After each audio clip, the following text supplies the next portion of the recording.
Hello friends, आज असा soup बनवूया जो तुम्ही डायटिंगवर असाल तरी खाऊ शकता, डायबिटीज वाले खाऊ शकतात आणि सगळ्यांसाठी खूप हेल्दी आहे। मुलांना जर दिला तर मुलांची वाढ होण्यास खूप मदत होते, सगळ्यांचे हाडं आणि दात सुद्धा मजबूत होतात।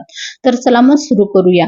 हा ड्रमस्टिक सूप किंवा शेवग्याच्या शेंगाचा सूप बनवण्यासाठी इथे शेवग्याच्या शेंगा कापून घेतल्या, त्याचे शक्यतो सालं काढून घेतले, धुवून घेतल्या, कुकरमध्ये टाकल्या, सोबतच 1 चम्मच मूग डाळ टाकली, बारीक चिरलेला कांदा, टोमॅटो, 2 ते 3 हिरव्या मिरच्या, 3 ते 4 लसण, थोडा अद्रक, कोथिंबीर असा हाताने तोडून टाकला, पाणी टाकले 2 कप, 2 ते 4 काळी मिरी टाकली, हळद, चवीनुसार मीठ, थोडं तेल घालून फिरून घ्यायचं। कुकरला झाकण लावून लो टू मीडियम फ्लेमवर 5 ते 6 शिट्ट्या काढून घ्यायच्या।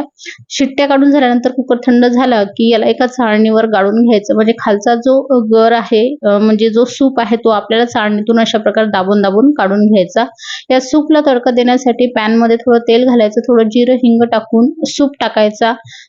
मीडियम फ्लेमवर याला एक उकळी काढून घ्यायची। उकळी आल्यानंतर बारीक चिरलेला कोथिंबीर टाकायचा, गॅस बंद करायचा आणि तयार आहे हा पौष्टिक असा शेवग्याचा शेंगाचा सूप। नक्की बनवून बघा।